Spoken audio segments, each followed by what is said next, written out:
ပတ်ဝန်းကျင်လောကရအခြေအနေရရက်ကိုဘာတွေနဲ့တွန်းလှန်မလဲဆိုတာဘုရားမြတ်စွာရဲ့စာပေပိဋကတ်ထဲမှာထင်ရှားရှိပေါ့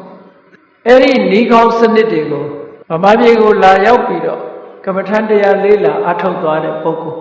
တနည်းအားဖြင့်ဗမာပြည်ကရသွားတဲ့ဤစနစ်အတိုင်းနိုင်ငံရခြားတိုင်းတစ်ပါးမှာကမ္မထပြနေတဲ့ပုဂ္ဂိုလ်တွေစီကနေပြီးတော့ကမ္မထအထု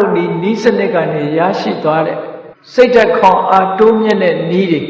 ခုအနောက်တိုင်းမှာပြန့်နေသလောက်ပြန့်လာဒါဘာဖြစ်လို့သိရတယ်လဲလို့ဆိုလို့ရှိရင်နောက်တိုင်းမှာရှိတဲ့အချို့ဆေးရုံကြီးတွေမှာဒီစနစ်တွေကိုအသုံးပြုနေတယ်ခြေခြေပြန့်ပြန့်သုံးလာကြတယ်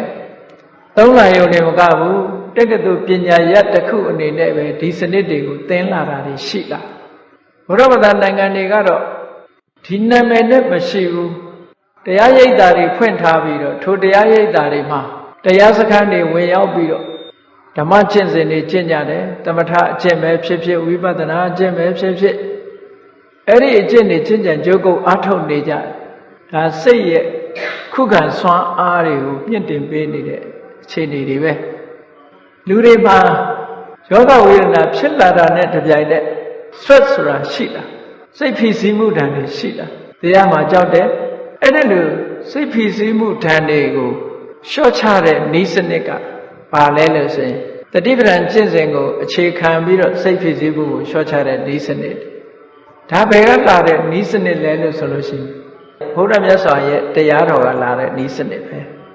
mindfulness based stress reduction တရားရိပ်တာတွေသွားပြီးတော့တရားဓမ္မကျင့်ကြံကြိုးကုပ်အထောက်နေတယ်ဆိုတာဟာဒီအိဗယ်ပဲစီးပွားရေးမပြေလည်မှုတွေမိသားစုအတွင်းမပြေလည်မှုတွေယောဂဝေဒနာဖြစ်လို့စိတ်ဓာတ်ကျနေတာတွေဒါတွေကိုအကြောင်းပြုပြီးတော့လူတွေမှာစိတ်ဖိစီးမှုဆိုတဲ့စိတ်ဓာတ်ကျဆင်းမှုဆိုတာတွေလူတွေရဲ့တဏ္ဍာမှာဖြစ်နေတတ်ပါတယ်တဲ့အဲ့ဒီလိုဖြစ်နေလို့ရှိရင်အိတ်ဆေးတောက်ပြီးတော့ဖြည့်ရှင်းမလားလူငယ်လူရွယ်တွေဆိုအရက်တောက်ပြီးတော့ဖြည့်ရှင်းမလားသို့မဟုတ်စိတ်ကြွဆေးတွေနဲ့တားမလားဆိုအဲ့ဒါတွေနဲ့သွားလို့ရှိရင်လုံးဝမှားသွားလိမ့်မယ်ဒါကြောင့်မို့ကဘာမှာအဲ့ဒီစိတ်ဖိစီးမှုဓာတ်တွေကိုအိတ်ဆေးတို့စိတ်ကြွဆေးတွေနဲ့ဖြည့်ရှင်းနေကြလို့စိတ်ကြွဆေးတွေတောက်ရင်ကနေပြီးတော့ဆွဲလန်းသွားပြီးတော့မတော့ရမနေနိုင်တဲ့အဆင့်ရောက်ပြီးနောက်ဆုံးအသက်ထီအောင်ဆုံးသွားတဲ့အနေအထားထိရောက်ကုန်ကြတယ်ပေါ့တခုဖြည့်ရှင်းကနေပြီးတော့တခုတည်းမကဘူးပြဿနာတစ်ခုထပ်တိုးသွားတယ်မမှန်ကန်တဲ့ဤတနည်းပေါ့အဲ့ဒါကြောင့်မလို့မှန်ကန်တဲ့နိလန်းကိုအသုံးပြုပြီးတော့လူတွေရဲ့စိတ်ဖြည့်ဆည်းမှုကိုဖြည့်ရှင်းရမယ်အဲ့ဒီနည်းဟာဘာလဲလို့ဆိုရင်တတိတရားကိုအခြေခံပြီးတော့ကျင့်ကြံတဲ့နည်းစနစ်နဲ့စိတ်ဓာတ်ချဆင်းမှုစိတ်ဓာတ်ဖြည့်ဆည်းမှုကိုလျှော့ချနိုင်ရတယ်ဒါဗုဒ္ဓမြတ်စွာရဲ့နည်းပဲ